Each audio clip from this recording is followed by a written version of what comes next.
Hello, this is Mark Anderson with the Chattanooga Writers Guild, and we are going to interview Kate Landers, who is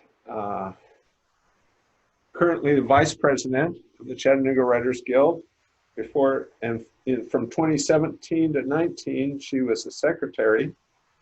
She's written the newsletter for the Guild for the last 2 years, and she's volunteered on the planning team of the Readers and Writers Fair. She presented a workshop at the Winter Writers Workshop in 2019. And we have some of her work published in our Chattanooga Writers Guild anthology, and she's written fiction, nonfiction, and poetry. So we are here, and so first of all, I'm just so thankful that you've been to meet you and get to know you on the last 3 years now through the Writers Guild. And I think we've had a fun time in a lot of our projects, a lot of hard work too. Let's see. So anything else? You've lived here in Chattanooga just what, 4 or 5 years now? Yes. We moved here in 2015. And you're a mother, right? Mm-hmm. And you've got a couple of kids you're homeschooling, because we're recording this during our COVID days. Yes. And I really don't want to talk about it. It's been a really rough week. It's been awful. So, no, I don't want to talk about it. Let's move on. Okay, let's get down to talking writing then. So let's see. Tell me, what got you to writing? When did you write, and were you a literary freak, always with a book in your hand as a kid? Yes. My parents were really good about reading to me when I was little, so I started reading really early, and I remember walking through the hallways at school just using my peripheral vision, because I didn't want to stop reading, so I've always been a reader, and I've pretty much always been a writer. I can't remember a time where I ever decided to start writing. It's just something that I have always enjoyed. Have you always had a vivid imagination? I guess so. I mean, I remember being really dramatic as a child, always blowing things out of proportion or expecting more from the world. So, yeah, I guess you could say that I've always had an imagination. Well, when we get to reading some of your stuff in a few minutes, people will know what I mean by that. Okay. And so when did you start taking writing seriously?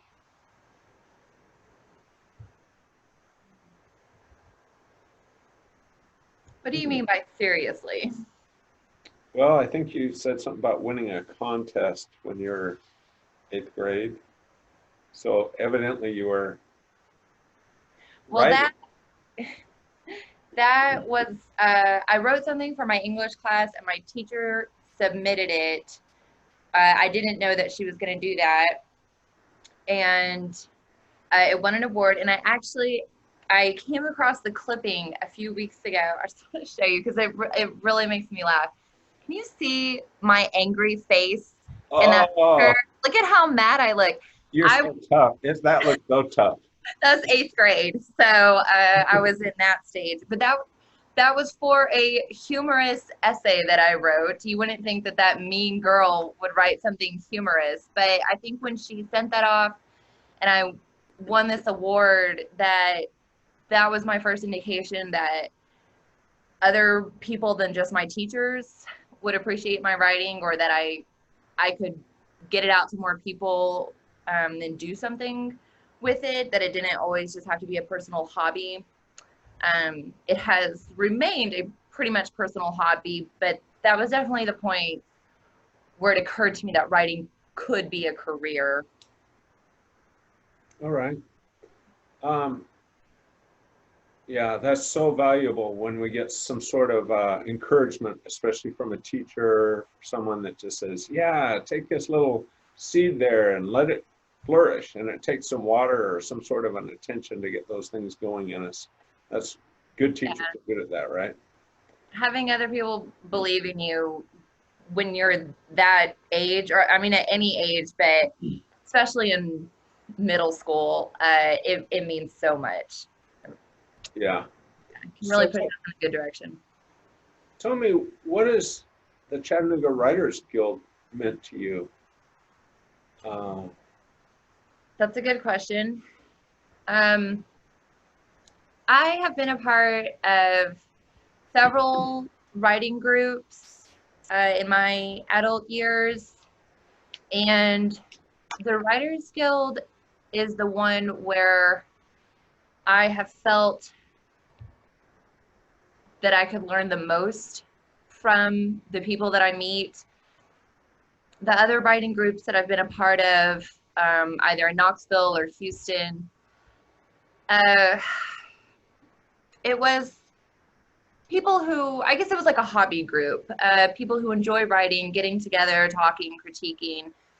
But I didn't feel like I had anything that I could learn, no way to improve myself, my writing. But when I started coming to writers group meetings, especially the monthly meetings, it really changed how I felt about writers groups.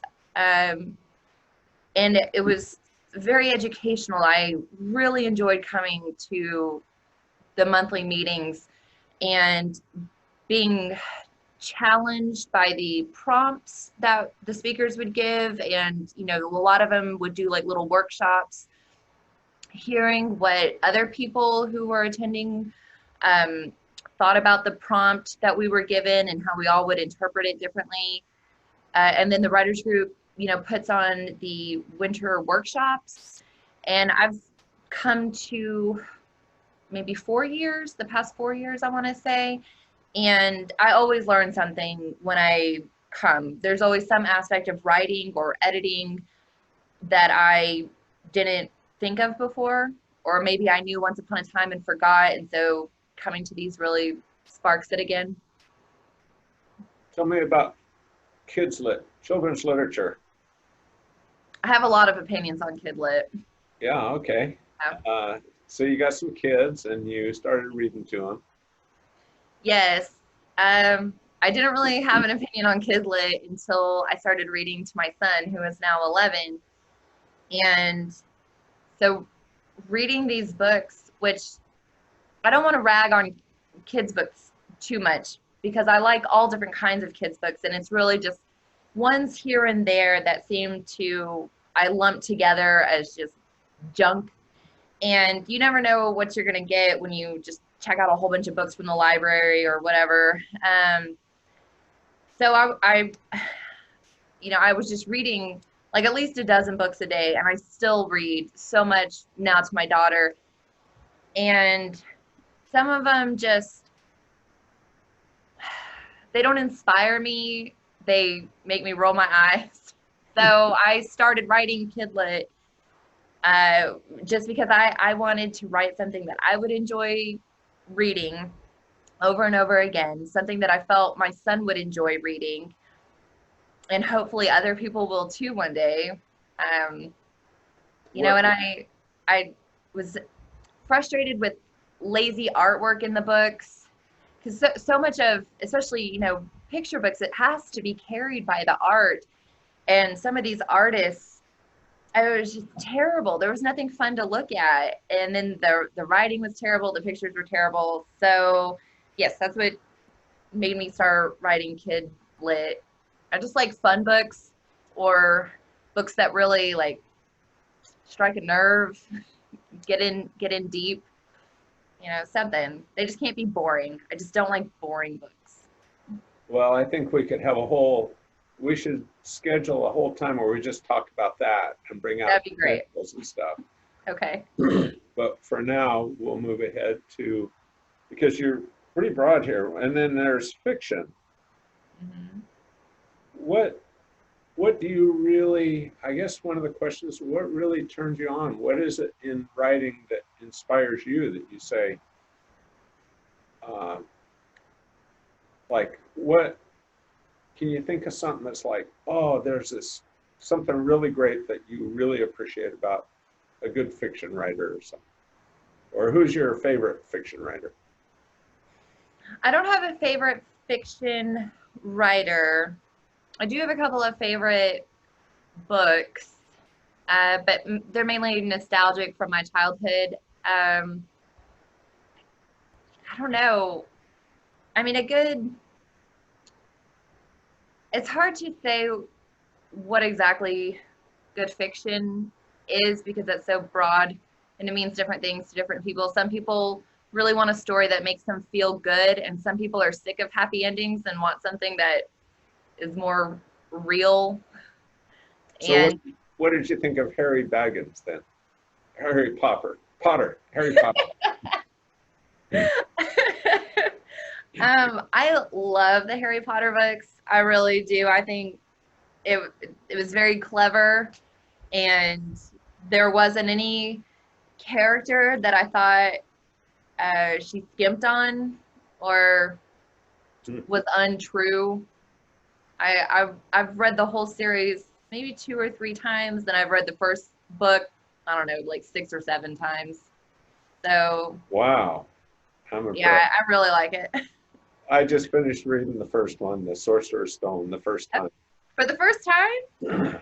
I just got a Kindle recently, and so I just recently read that. It was You a watched the nice. movie? Pardon? Have you seen the movies? No. So you are just entering the Harry Potter world. Yeah.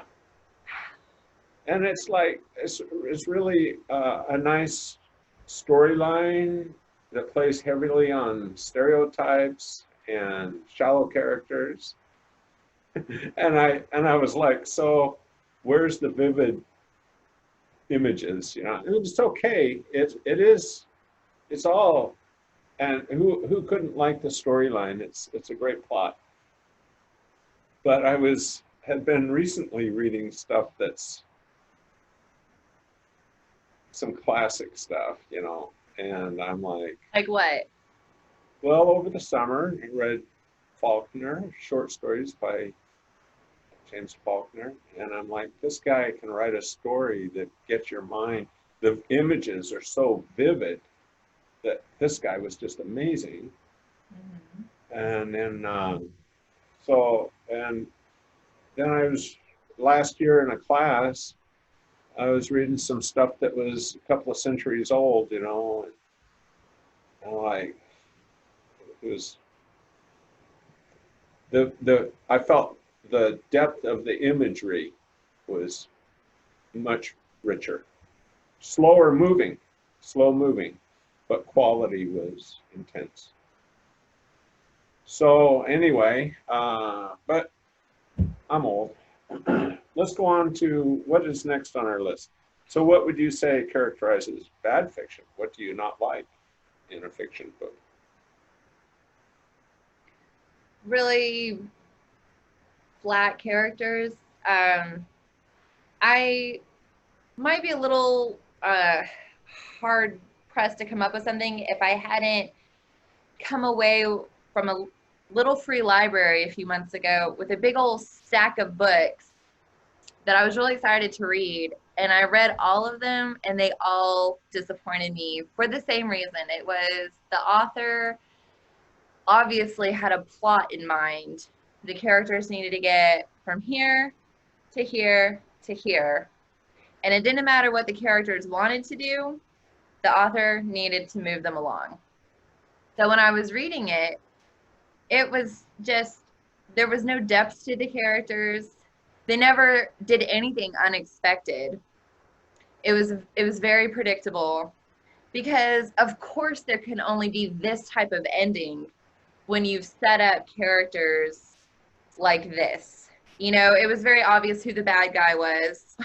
It was very obvious who the patsy was, you know, and who was going to die, who was going to live. It was all very predictable. And that was a James Patterson book. You know, so I had never read him before, but of course he's very famous. Go figure. Yeah. You know, so I was just very disappointed. I really expected more.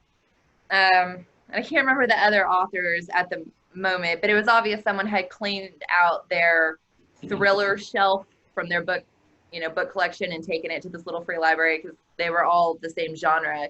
And I never really read that genre, so I was really excited to figure out what it was about. And they were just some of the worst books that I've ever read. Some poor kidlet that comes to mind. It was these two characters, and they had really annoying names. It was Iggy, Iguana, and Snap Turtle. And I saw that there was no creativity behind those names. And then it was just little problems that I maybe annoy little kids, but for a grown-up trying to read it to a little kid, I was like, I get it, you're scared to go to school, but there's so many books about being scared for your first day, and there was no new angle on it. It was just, they're scared to go to school, but with the help of some nice teachers and new friends, they're no longer scared. And I was like, why is this story still being told? There's nothing new about this. So there it is. Okay. I just want to be surprised or engaged, and I wasn't, so that's bad. Well, I think one thing that we're going to agree on for sure is fun. That sometimes there's this trend in elevated writing that seems to take the fun out of it. It's like, well, we're serious poets, and I think we're going to read some of your fun writings. And I think, what should we start with? We have Earth 10. Now, are we going to do a screen? I don't think we should do a screen share. We should just follow you reading. Oh, am I going to read it? Okay. We have, let's see, Earth 10 and the Christmas poem, and then we'll talk about your newsletter after that. Okay. Earth 10 is the longer one. Should we just do that and then see if we have time for the Christmas You want me to poem? read the whole one? Because that's like 10 or 12 minutes. It is long. It's 2,500 words. Yeah. How about we need to get an introduction to it, because Earth 10 is, I've heard you read it on the radio. I did. On Richard's show. Mm-hmm. Oh, shoot. Pause. Should I pause this recording? Oh, okay. We just need to do it. Okay. How about, let's just do Earth 10. I love it. The whole thing. Let's do the whole thing. The whole thing. All right. Let's see. All right. By the time the universe ended again, the planet Earth had already been blown up by its own star for almost 500 million years. Those who worked in the Earth department, considered seasonal employees, were always terribly bored as they waited tables or worked retail jobs for the 500 million-ish years it took for the universe to restart. Needless to say, there was an electric tingle of excitement in the air as everyone gathered into the boardroom for the kickoff meeting. Earth had only been approved through the finance department 9 universes ago, and there were still quite a few kinks to work out. Everyone had spent the off-season brainstorming improvements and was more than ready to share their ideas. Thankfully, someone had remembered to bring pastries and plug in the coffee pot this time. At the last planning session, there had been no refreshments, and the employees had quickly become disgruntled. Coworkers huffed phrases like, "not my job description," while simultaneously accusing one another of not pulling their own weight. It almost came to blows until someone smartly suggested they blame everything on Janine. Everyone agreed, and after that, things settled down. Still, the meeting had started off on shaky ground, and Earth 9 had suffered. The planet had been condemned and the whole solar system quarantined. It was quite the embarrassing fiasco, and the Earth department was determined to rebuild its reputation. Today, Janine was standing by the coffee pot, making sure everyone who entered the room knew there was fresh coffee and mini bagels available, even though she had had nothing to do with bringing them to the meeting. A few folks muttered, "Thanks, Janine," as they tore open sugar packets or plucked a butter pat from the bowl. Janine smiled modestly, accepting their misplaced appreciation, while at the same time not lying exactly. Finally, the lights began to flicker and the small talk died down, to the relief of all the introverts. Everyone turned their attention to the front of the room, where a figure in a sharp navy pinstripe suit now stood. He called himself BPHD, which stood for Ballpark Hot Dog, his favorite food. The Ballpark Hot Dog had been invented in a happy accident during Earth 4 after an intern in the mammals department had mistakenly been included in an edible things department email.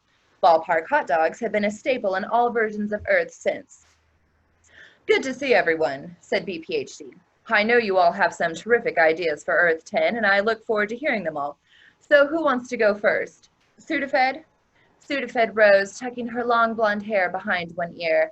When she spoke, her voice was high and clear, like an echo at the apex of Mount Everest. "I feel like there's always too many bugs," she said, and several people in the room nodded in agreement.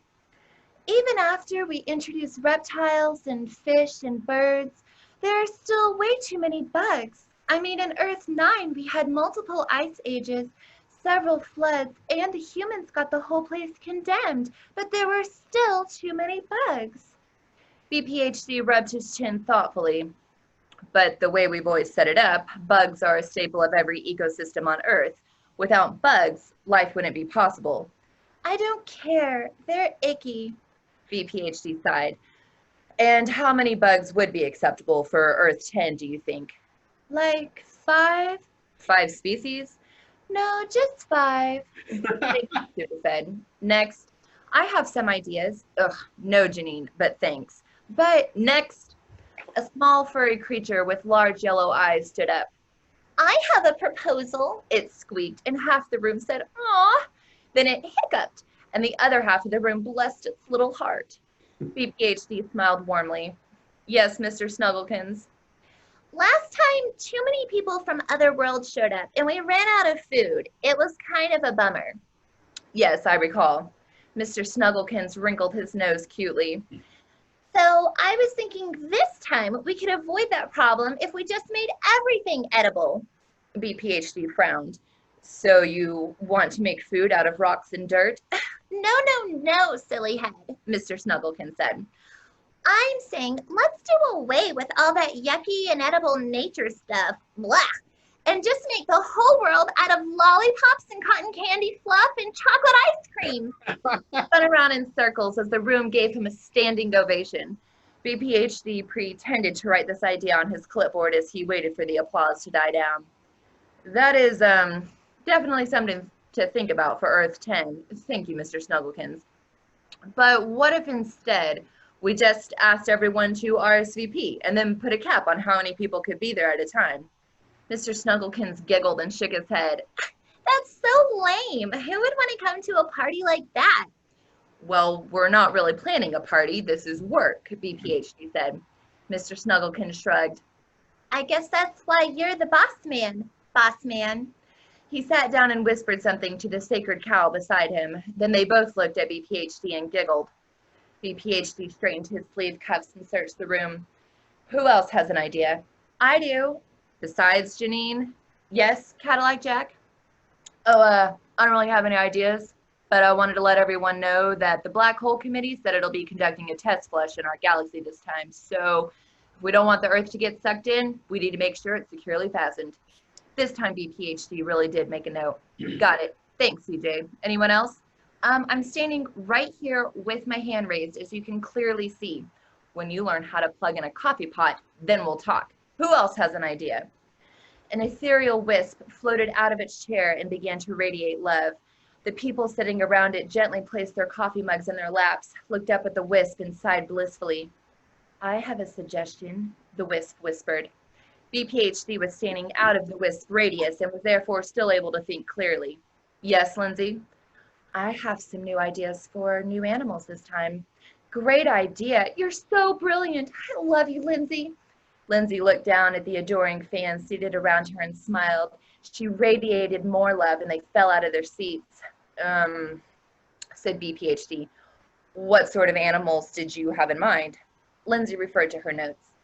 First, a koalefant. It looks like a koala, but it's the size of an elephant, so that more people can cuddle it at a time. You're so brilliant. Koalefant. Please marry me. My second idea was to give snakes legs. They just seemed so unhappy being on their bellies all the time. You're so thoughtful. All of your ideas are amazing, Lindsay. I love being in love with you. BPHD took a step backward just to make sure he was definitely out of range of her aura before he replied, we did that in Earths 3 and 4, if you'll recall. We called them lizards. Ring a bell? The wisp stopped radiating love and was quiet for a moment. Then, in the span of a single femtosecond, she flashed to a scorched black and released a wail that had been known to drive entire civilizations to insanity. BPHD took a giant leap backwards, but Lindsay had already returned herself to an ethereal wisp and settled back in her chair. Her admirers gathered their coffee mugs from off the floor and returned to their seats, smoothing their hair, clicking their pens to make sure they still worked, and steadfastly refusing to make eye contact with anyone. BPHD cleared his throat. Well, Lindsay, if that's all. Oh, it is. Then, can I say something now? BPHD grit his teeth. Janine, we are trying to have a meeting here. No one cares what kind of bagels you brought. Janine bit her tongue. Anyone else? BPHD sighed, rubbing his temples. Janine shifted her weight from one foot to the other. Make Earth spin the other way. Maybe trade places with Venus? More moons. The Jupiter department keeps hogging them all. Janine scratched her elbow, which didn't itch. Dinosaurs and humans living together. Glue Pangea together better. Humans first, then dinosaurs. Janine cleared her throat. Plants that eat animals. Not so much gravity. Give the humans feathers instead of hair. No cabbages. Janine took a bold step and unplugged the coffee pot. The room fell silent. Janine, gasped BPHD, what do you think you're doing? I have an idea, she replied. Please just listen to me. BPHD looked around the room. Half the people were staring at Janine and the other half were looking down at their cell phones. BPHD shrugged. Go on then, if you must. Thank you, Janine said tersely as she tried to smooth the wrinkles out of the front of her skirt. She walked to the front of the room to address her coworkers.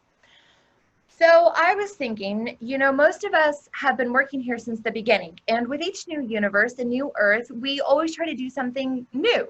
But everything new is usually just a variation on something old. BPHD tapped the tip of his pencil. Know what this is, Janine? A point? Correct. Make one. Janine spoke faster. Right, so to make a long story short, too late. I was always thinking, what if we went down there this time and lived among the humans? 1/4 to 1/2 of the room stopped glaring at Janine, and she took this as a sign to keep talking. Like a field trip for research to make all future Earths the best they can be. 5/9 of all the people on their phones debated putting their devices away, and 4/9 actually did. Janine smiled and spoke even faster. We keep throwing all these ideas out there and trying new things every time, but what if we actually went there and lived like the humans do? Like in nests? Janine swallowed before answering. Sure, if you want, but I was thinking more like caves or condos. It just depends on the time period. Would our bodies age like humans? I guess so, Janine replied. If we wanted this to be a really authentic experience. A small hand rose up from the middle of the room. Would we die? 9/10 of all the people in the room were now paying attention to Janine. BPHD was wondering if there was any way he could steer the conversation back to the unplugged coffee pot. If we agreed to let our bodies age, then yes, we would die, Janine said. The crowd gasped. Janine backtracked. Well, we wouldn't die, just our bodies would. Well, then what would happen? I really don't know, Janine said. Maybe we could immediately become a different human, or maybe we could just come back here, or maybe we could ask someone with experience in mortal life, BPHD said, seizing the opportunity to yank the attention away from Janine. After all, I did spend time as a human during Earth 1, which it seems you forgot. Janine blushed. Yeah, sorry, I guess I did. So, okay, you just come back here. No, first you have to go through decontamination. Okay, so then after that you return. No, then you have to go through reacclimation. Okay, but then you get to no, after that it's salivation. Salivation? Yes. Then it's sanitation. Are you sure? Don't question me, Janine. Then after that it's perforation. Forgive me, but I think maybe you're remembering things incorrectly, BPHD. Whatever. The point is, switching to a mortal life and back again is extremely difficult, time-consuming, and above all, expensive. I've thought about that, BPHD, and I understand your concern, but despite the risks and costs, I still believe this would be a fun? This is work, not mowing your lawn at 6 a.m. or however it is you spend your weekends. Sorry, BPHD, but it seems like a really good educational, BPHD shook his head. Janine, the first thing you should have asked yourself before bringing this idea to the meeting was, does anyone even want to do it? You could have saved yourself a lot of time because, as you can see by the lack of interest in here, BPHD waved an arm over the crowd and stopped. 20/20ths of the room was now paying attention. BPHD's eyebrows rose to the middle of his forehead. Does everyone here want to go to Earth? The 22,042,691.5 souls seated in the room simultaneously nodded. BPHD took a small step forward and looked imploringly at the people in the first row. Even after what they did to me, you all want to take that risk? After receiving his answer, BPHD sighed and hung his head. I don't even know what HR is going to say. The insurance will be a nightmare in itself, and I'm sure other departments are going to want to organize their own field trips. He looked up at Janine, who gave him a nervous smile. BPHD found himself returning it.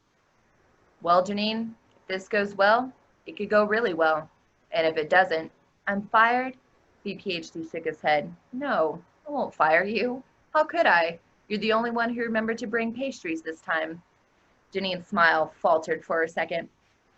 I would, however, turn you into one of those anglerfish the Committee of Weird Things came up with, sink you to the bottom of the ocean, and let you spend the rest of your field trip in complete darkness. Janine thought about it for a moment before extending her hand. Fair enough, BPHD. BPHD shook it. I won't let you down, I promise. The room erupted. Yay! Woohoo! We're going to Earth! BPHD looked down at his watch, then clapped his hands for attention. All right, the universe launch party is about to start, so let's all pack it up and head down the hall. Good meeting, everyone. BPHD stood to the side as everyone filed out of the room. Janine caught his eye and winked before she was swept along with the crowd. BPHD munched on an everything bagel while he waited. Finally, he was the only one left. He looked around to make sure the room was empty, then clapped his hands twice. The lights went out, and the room became a black void in time and space. BPHD made sure to close the door behind him when he left. Wow. Thanks for indulging me and letting me read the whole thing. What, you said that you had been reading, there's so much there. I love that story. What a vivid imagination. We should turn that into a skit. That should be, you should be a skit writer for Saturday Night Live. Thanks, Mark. I mean, that's just really fun. And it is visual, you can see this classic boardroom discussion, but it's totally Star Wars, And I love fun writing. I think writing should be fun. Just love it. Which brings us to one of your newsletters that I should share my screen and we can look at your newsletter because we've got a few minutes left. Let's see, screen share. Where's my stuff? Well, this is not the way it's supposed to be. Hold on here a second. Got to make sure I have Earth. Okay, here's the April thing. Well, you can't see that, can you? Nope. Okay, let me try this again. Sorry, this is whiteboard, iPhone. That is, well, we'll just try it. Oh, it says you started. Started screen share, but it's not Yeah. showing my, okay, Hey, there we go. you do see it. All right, I'll move it over There here. it is. Yeah. Thank you for allowing me to share my April Fools, because this was, I did one last year and this year, and they're the ones that I worked the longest on because I had to make up all the information. So thank you for letting me talk about it some more. So this is another case of some really fun stuff. This is April 1st. And for those of you who are sleeping, letting your mind not be aware, greetings, fellow writers. I have some wonderful news to share with you all. Our little newsletter has finally been syndicated starting April 15th. The Chattanooga Writers Guild newsletter will be sent to the email box of every registered writer in North America. So far, it's like, I'm believing this, but I'm scratching my head. I read this first thing April 1st, probably too early in the morning. The plan is to replace all of their cities' writing-related newsletters by 2022. Well, this will not affect the high quality you all have come to expect. This will mean that we will be selling ad space and honoring sponsorships. For instance, this newsletter is brought to you by Bayer Aspirin, the writer's choice for skiing-related migraines. Find some at a pharmacy near you. Oh my God. Let's see. To everyone who joined in the Powerball lottery pool last week, we won. Representatives from Classy Yachts USA on Island. We join us at our next monthly program. Let's see if I can get all this in there. We had a terrific spring writers workshop this last Saturday, Chattanooga State. Thank you for all attendees. We made friends, if you want. Here's some of what you missed. Okay, there's a picture with Kate and John with a Shakespeare head, and I can't, oh, and that must be Herman Melville. That's George R.R. Martin. George R.R. Martin, okay. Oh, it says right there. Yes. Inspiring sadists and non-sadists alike. Billy Shakespeare. Thank you for the panelists. Edgar Allan Poe, Virginia Woolf, J.R. Rowling, Stephen King, Danielle Steele, Maya Angelou. Okay, best New York Times bestsellers. Want to know what's hot right now? Look no further. Children's Lit, the little engine that could not, no matter how hard she tried, because life is just like that sometimes, by Waddy Piper. Green Eggs and Ham, Why Expiration Dates Matter. Frog and Toad Grow Apart, by Arnold Lobel. Bad Kitty Gets Returned to PetSmart. It's so funny. I love it. Oh, where the wild things used to be before they went extinct. Miss Nelson is missing and her husband just bought a Porsche. The Golden Compass gets accidentally donated to Goodwill. The Wizard of Ounce by Frank Baum. Charlotte's Web of Lies, Where the Sidewalk Ends and the Bad Part of Town Begins by Shel Silverstein. Fiction, In Search of Lost Car Keys, War by Marcel Proust. War and Peace and Some Negotiations and Elections and Politics and Treaties and Stuff. The Sound and the Fury, When Your Upstairs Neighbors Won't Respect Quiet Hours by William Faulkner. Great Expectations, Disappointing Results, Gone with the Wind, The Perils of Not Holding Onto Your Kite String Tightly Enough. Farewell to Arms, Coping with Your Amputation. Midnight in the Garden of Good and Evil. Then Tea Time in the Garden of Okay and Neat Improvement. The Road Not Taken turned out to be a dead end. That was fun coming up with those. Yeah. So, um, imagination. Sorry. What can I say? Okay. Should we, words to know, Oh, these, yeah, yeah. You gotta, contemplate. these are my favorite. Contemplate, an easy way to format your own inmate. Contemplate. Contemplate. Oh, okay, I get it. You got to think about this for a sec. Decoy, to cease all flirting once you realize your Tinder match is actually your boss. Decoy. Dilapidate, when your night on the town falls apart piece by piece. Dilapidate. Worcestershire. Worcestershire, where I all the can't tasty little marinated hobbits live. Rankle, the smelly part of your leg between your shin and your foot. A rankle. It's like an ankle. Rankle.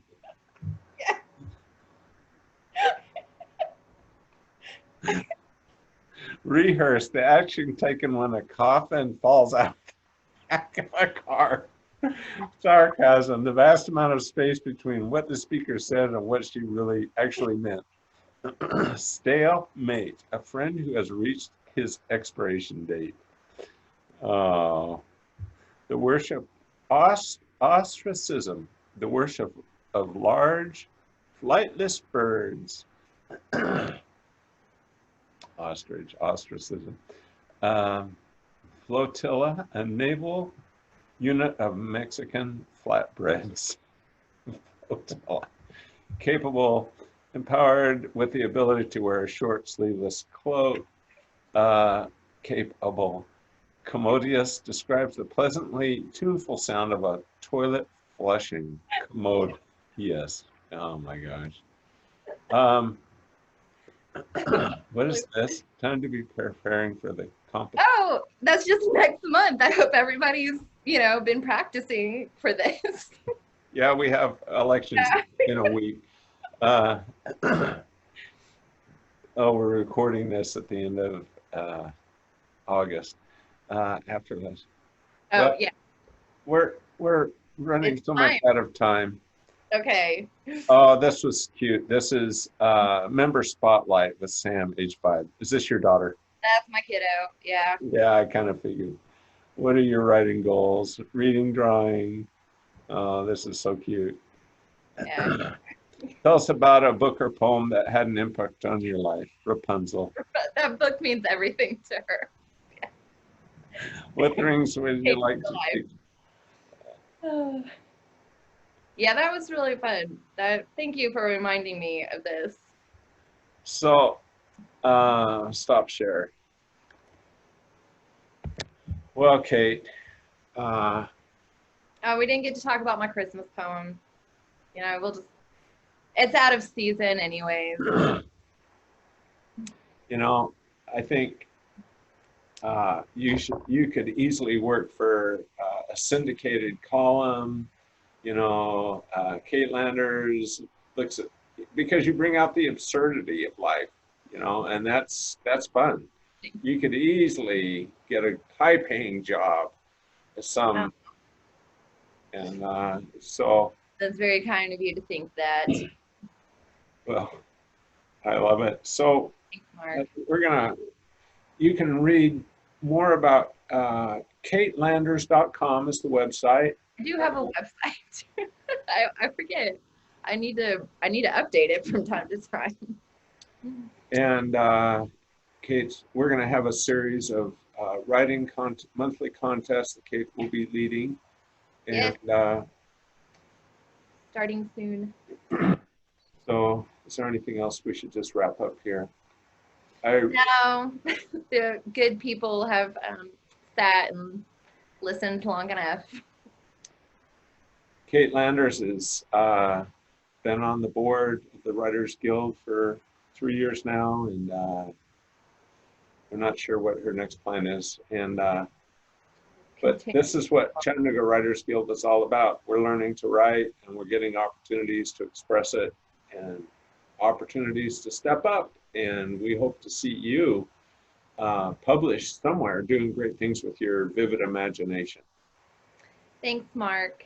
All right. Thanks for talking Thanks to for everyone. And let's see how to do this little thing here. Time to end this. Stop recording.